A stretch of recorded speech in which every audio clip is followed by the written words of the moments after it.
Hi everyone, welcome back to our YouTube channel Kish with creations. ఈరోజు వీడియోలో జొన్న పిండితో ఒక మంచి హెల్దీ బ్రేక్ఫాస్ట్లోకి కానీ డిన్నర్లోకి కానీ చేసుకొని ఒక్క బౌల్ తిన్నా చాలు, చాలా హెల్దీగా ఉంటుంది. ఈజీగా వెయిట్ లాస్ అవ్వాలనుకునే వారికి కానీ లేదంటే రోజు చేసే ఇడ్లీ దోశ కాకుండా హెల్దీగా ఈజీగా చేసుకోవాలి అనుకుంటే ఒకసారి ఈ రెసిపీని ట్రై చేయండి.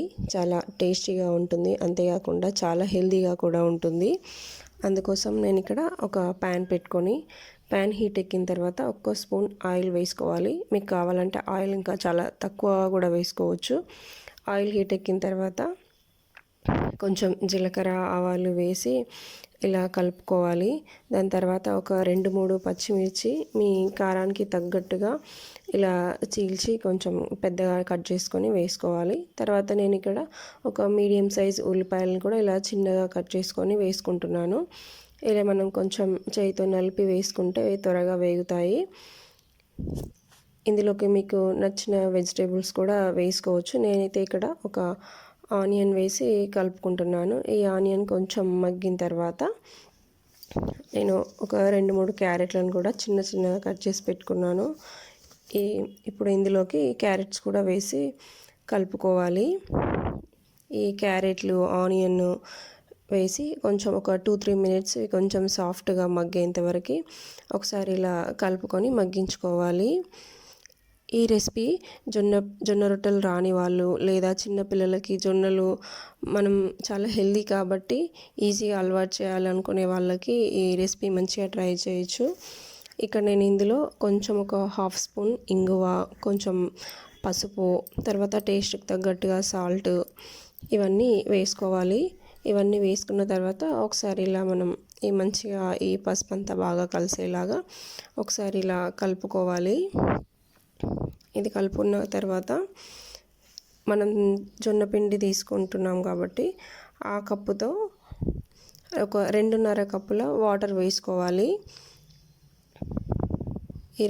ఇక్కడ చూపిస్తున్నటువంటి కప్పుతో జొన్న పిండి తీసుకుంటాను, అందుకే ఆ కప్పుతో 2.5 కప్పుల వాటర్ వేసి ఒకసారి ఇలా కలుపుకొని మనం ఈ వాటర్ని మరిగించుకోవాలి. మనం ఉప్మాకి ఎలా అయితే చేసుకుంటామో అలాగే వాటర్ మరిగించుకోవాలి. ఆ వాటర్ మరిగేలోపు మనం ఇక్కడ పిండి కలిపి పెట్టుకుందాం. నేను ఇందాక వాటర్ తీసుకునేటువంటి కప్పుతో ఒక 1/2 కప్పు పిండిని ఇలా ఒక బౌల్లో వేసుకొని కొంచెం కొంచెంగా వాటర్ వేసుకొని కలుపుకోవాలి. మంచిగా ఉండలు లేకుండా కలుపుకోవాలి. ఈ రెసిపీలో ప్రాసెస్ అంతా జస్ట్ ఆ వాటర్ మనం తాలింపు వేసుకొని మరిగించుకుంటే చాలు. అంతలోపు మనం ఈ పిండి కలిపి పెట్టుకోవచ్చు, చాలా ఈజీగా చేసుకోవచ్చు. నేను ఇక్కడ మొత్తానికి ఒక 1/2 కప్పు వాటర్ వేసి మంచిగా ఇలా లూజ్గా కలుపుకున్నాను. అంతలోపు మనకి వాటర్ కూడా మరిగిపోతాయి. ఈ వాటర్ మరిగిన తర్వాత మనం ఇందాక కలిపి పెట్టుకున్నటువంటి పిండి ఉంది కదా, ఇలా ఒకసారి అడుగుకి మొత్తం అంతా కలిపి పిండి అడుగు పట్టి ఉంటుంది కాబట్టి ఒకసారి ఇలా కలుపుకొని ఈ వాటర్లో వేసుకోవాలి. వాటర్లో వేసి ఇలా ఒకసారి కలుపుకొని మళ్ళీ కొద్దిసేపు కొంచెం చిక్కబడేంత వరకు ఒక 2-3 మినిట్స్ ఉడికించుకుంటే ఈ వీడియోలో చూస్తున్నారు కదా, మనకు కన్సిస్టెన్సీ ఇలా తయారవుతుంది. మీకు కాస్త లూజ్గా కావాలి అనుకుంటే కొంచెం ఈ స్టేజ్లో వాటర్ కలుపుకోవచ్చు. రుచికి తగ్గట్టుగా సాల్ట్ చూసుకోవాలి అనుకున్నా ఇప్పుడు ఇందులో వేసి కొంచెం వాటర్ అయినా వేసి కలుపుకోవచ్చు. ఇంకొక నిమిషం పాటు మరిగిస్తే మనకు ఇది అనేది మంచిగా సూప్ లాగా ఇలా చిక్కగా తయారవుతుంది. అంతేనండి, ఒక 2-3 నిమిషాలలో మనం ఈజీగా చేసుకోవచ్చు.